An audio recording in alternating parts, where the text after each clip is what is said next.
Hello, my friends. Welcome back. I have my superpower hat on today.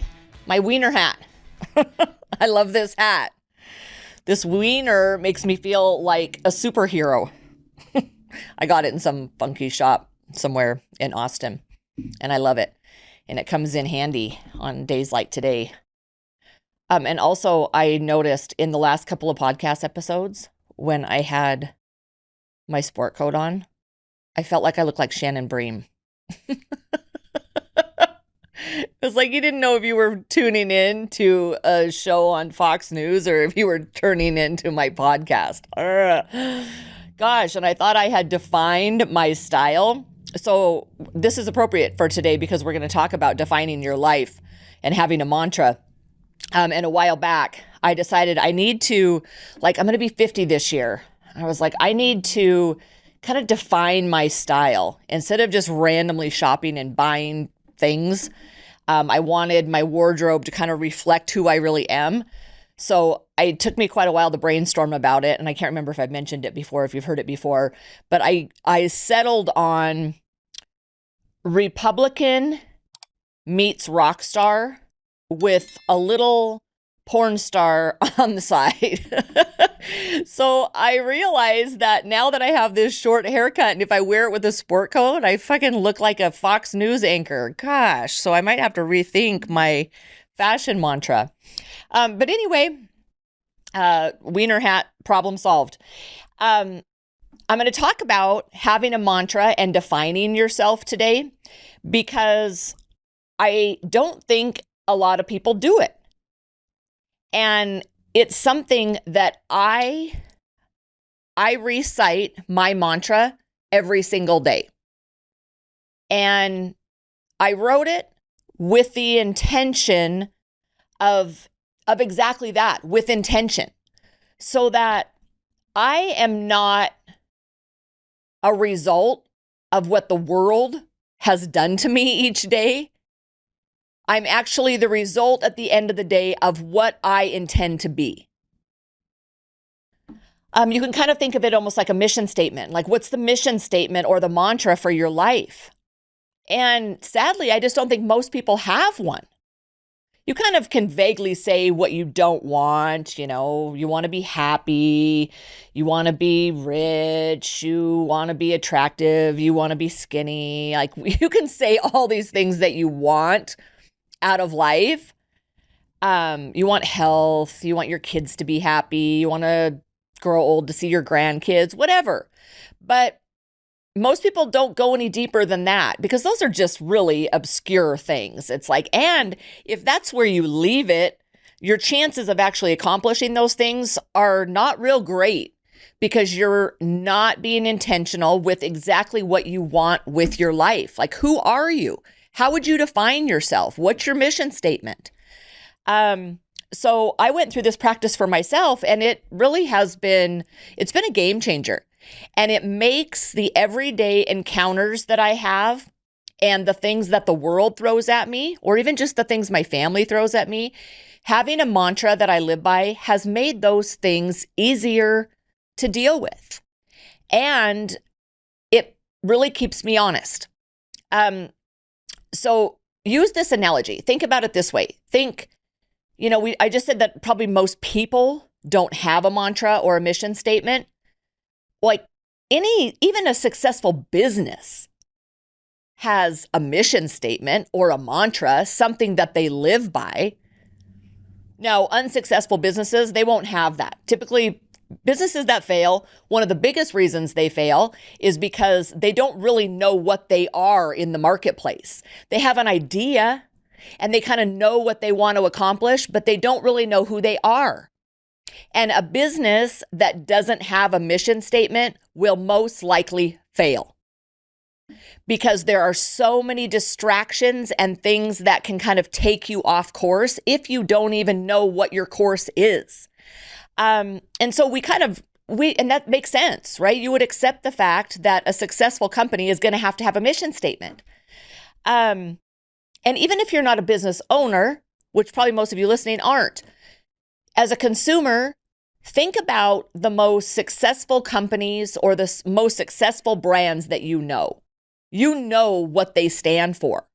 Like, take McDonald's. McDonald's, what do they sell? What did they sell from day one that made them who they are today? It wasn't burgers, because there's a lot of fucking people selling burgers. What made McDonald's McDonald's? It was that they were selling happiness. Who doesn't want to be happy? Right? Happiness really has nothing to do with a burger. In actuality, what McDonald's sells is obesity and cancer. They don't sell happiness. They sell the opposite of happiness. But they still have a mission statement and a mantra. And because of that, they have the success that they have. It's just kind of a given in the business world. But yet, most of you have probably not written a mission statement or a mantra for your life. And so I'm going to share with you my mantra, how I arrived at this mantra, and then how I use it every single day, like I said, to really help keep me on my mission to what I want in life. And it goes deeper than, I want to fly private. That, like, everybody knows that's a financial goal of mine. And not just on occasion, but like anytime I want to be able to fly private. With our food company, Copow, our mission is when you eat, they eat. So even before we opened our doors, way before we launched that company, I had said, I feel like there isn't a person on the face of the planet that doesn't deserve to eat. And with the amount of wealth that we have in the world, especially in this country where I can make a difference, there is no fucking reason that anybody needs to be starving in the United States of America, period. And so our company's mission statement was to reshape the way the world views food. And when you eat, they eat. So we made it our mission to, no matter what, we were going to figure out how we were going to donate an actual hot meal, a real packaged hot meal in Copow packaging meal to the food deprived every single time someone bought a meal. So when you eat a meal from Copow, a food deprived person is eating a meal as well. So that was our mission. It was very clear, and it wasn't easy, but we are accomplishing that. Man, I think like to date, last week we donated like 350 meals over there, which is just so phenomenal. That was just in 1 week. But anyway, you have to have a mission. And my mission in life involves helping people not be hungry. It's a big one for me. Helping people live a richer, fuller, more authentic life, which is where my books come into play. I'm working on my first book right now. So anyway, you get it. Like, I have a mission. But I had to really narrow that down into some actual tangible talking points or bullet points to start each of my days. So there are 4 pieces to my mantra. And it's written in my journal, and it says, today I will, 1, only accept what is true. 2, work for the common good. 3, I will match my needs and wants to what I can control. And number 4 is I will embrace what nature has in store for me. So I write those every day. And I read them out loud, and I recite them out loud every single morning. So you guys know by now, hopefully, that I have a really, it's not a long morning routine, but I have a morning routine because I can't say it enough. You have to take control of your day. If you don't take control of your day is just going to take control of you. And so I have this dedicated morning routine that just involves, now I've implemented Tai Chi in there, which takes just literally 3 minutes. So quick little movement while I'm waiting for my coffee to brew. I pour my coffee, I sit down. I have 2 meditations that I read. One is on codependency, because I didn't realize how codependent I am until just recently. One on codependency, and then I read the Daily Stoic. And then I read my prayers, and I write and recite my mantra. That's it. The whole thing takes me 10 minutes at most. But by the time I've just spent those 10 minutes, like taking control of my mind and setting my mind right for the day, man, like my day just falls into place after that. So anyway, I recite this, and I'm going to break down how I arrived at each of those for you, and then like how I implement those into my life. So today I will accept only what is true. Because truth is by far the most fundamental principle to life. It really is. Without starting by telling the truth, then we kind of really can't accomplish anything if we don't have that basis of truth in our life. And so it made sense to me that I would write out, starting number 1, that I will only accept what is true. So I know when I say that, one of the first things that probably comes into your mind is like, oh yeah, all the lies that are out there, the media is lying to you, what's fake news, like all those external factors. But that isn't what my intention is by saying that I will only accept what is true. I require truth from myself. That I can't control if people out in the world are going to tell the truth or not, but I can accept only what is true, and especially accept only what is true from myself. So that alone keeps me, it keeps me really honest. And of course, I'm not going around lying to everybody because I'm not a fucking sociopath, right? But we lie to ourselves incessantly. We lie to ourselves by snoozing our alarm first thing in the morning. It's all those little things that don't seem like a big deal that are just lies we're telling ourselves. And then we do that long enough, and before we know it, we don't even really recognize when we're lying to ourselves. And at the end of the day, there is no one more important for you to be truthful with than yourself. So when I say I will only accept what is true, I'm saying that from me. So when I'm saying, you know what, it doesn't really matter if I get a 20-minute weightlifting session in today, that's a lie. And I go back to that mantra, you're only going to accept what is true. Is that really true that it doesn't matter if you do any weight training today or you skip your walk? Yes, it does matter. That's a lie. That's not going to work. And so I use that to keep myself honest. And then it is also very valuable when I'm having business discussions, right? If someone's not holding up their end of the bargain, I have no problem then listening to that. And we've all been there. You know when someone's not quite telling the truth, right? You have an easier time holding other people to higher standards and not accepting bullshit in your life from people. When you're like, you know what, I said today when I woke up that I was only going to accept what is true, and I know that's not truth, and I'm not going to accept it. It comes in it's just critical to my marriage. It's critical to my parenting relationship with Scarlett.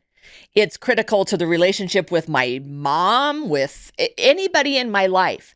And it's been critical in bigger things, because when I practice only accepting what is true every day, when some big whopping injustice or lie comes flying into my space, I'm more equipped to handle it. So that one is by far the most important to me, and that's why it's number 1 on my list. So today I will accept only what is true.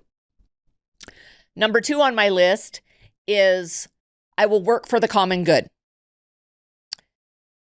And when I wrote this one, I really had more business things in mind than more in my personal life.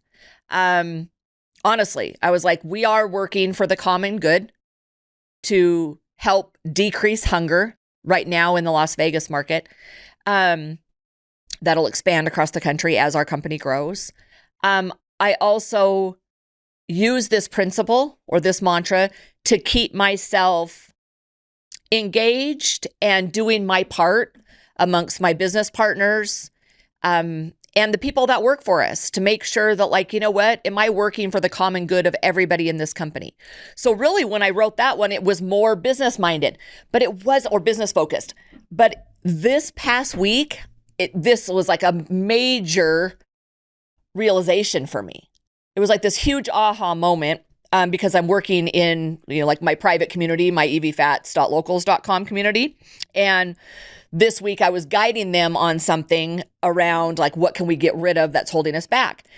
And as I was working through that process, it dawned on me, you know what? When I wrote, I'm working for the common good, I hadn't thought about the common good within my own four walls. Jeez.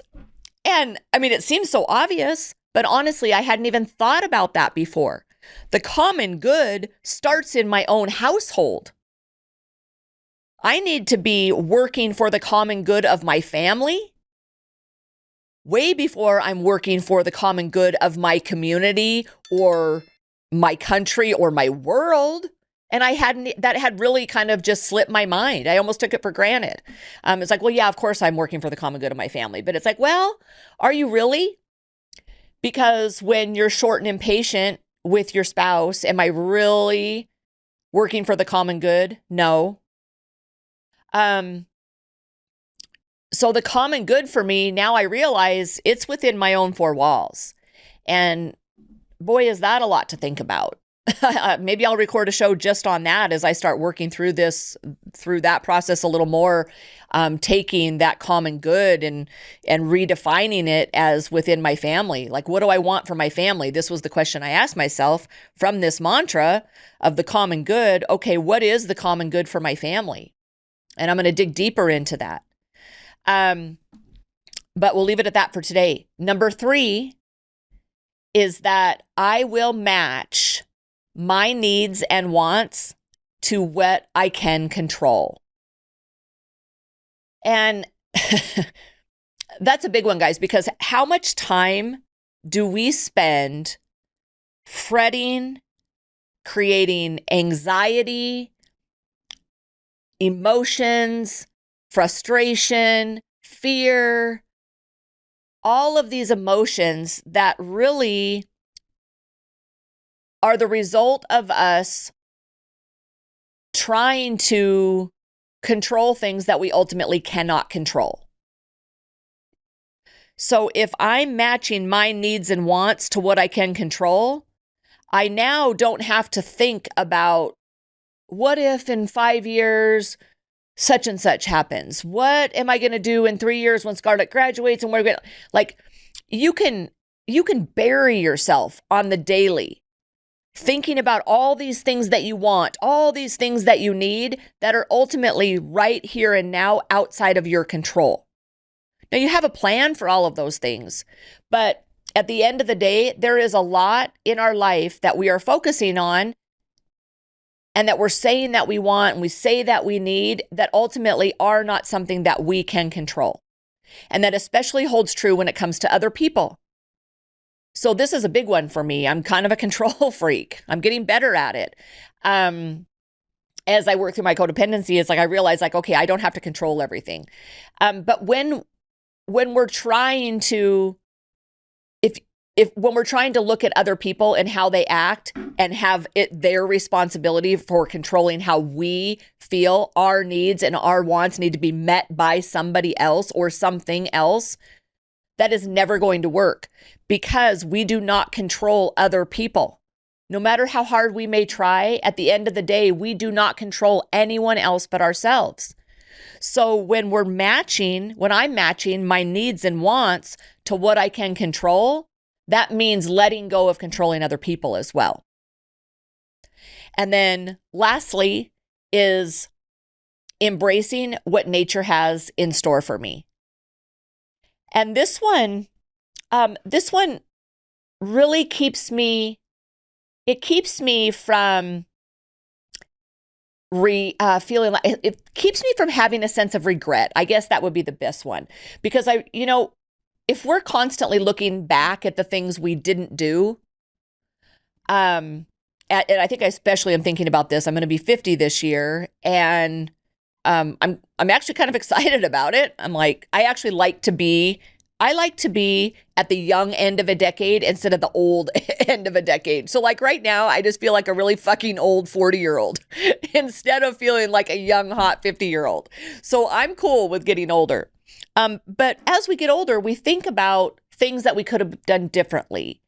And we can spend a lot of time living with regret. And when I embrace what nature has in store for me, that helps me keep my mind focused on the gratitude I have for aging. It beats the alternative, right? I get to get older or I get to get dead. I don't have it in yet. There's no third option in that.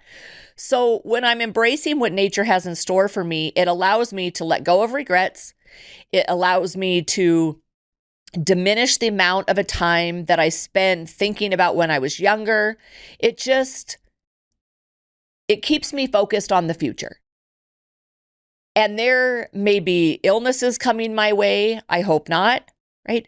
There may be outside factors that are tragedies that are coming my way. And I want to be prepared and focused on embracing whatever nature has in store for me instead of spending my current time, which all I have is this current moment. I don't want to waste any of this current moment fretting about what things could happen to me, or what could be coming down the pipeline for me. Or, I think this is a big one right now, what's going on in the world at large. Now, I'm not even going to talk about that today because it's just overwhelming, but it's very easy to kind of freak out about and just feel overwhelmed and then downright depressed or anxious. I'm talking like clinically depressed and clinically anxious about what is going on in the world. Like, what's the world going to look like for my daughter? Now, I can take an active role based on what my mantra is, right? I'm doing my part in the world for the greater good. But I only can do that when I'm focused on what am I trying to accomplish in my life instead of just randomly worrying about all of those factors. So I can play a part in the world, but I can't spend time worrying about what the world has in store for me or those people that I love. What I can do is accepting what nature and what the world has in store for me, and then do my part actively each day by living to my mantra, living with a mission in place instead of just being tossed around like you're, on the tumble dry cycle by life. And then at the end of the day, the cycle turns off and you're like, fuck, what just happened to me? I don't know up from down, right? Coworkers or my boss or traffic or all the other things just coming at me during the day are defining who you are versus you waking up every single day going, you know what? I'm on a mission. I am on a mission to live my life, and I'm going to write my life story. I'm not going to allow the outside world to toss me around and to tell me who I am. That is so powerful. It is so empowering. I can't even describe it, guys. So I encourage you to implement this process into your life. Think about it. If you were going to go open your dream business, you would have to have a mission statement.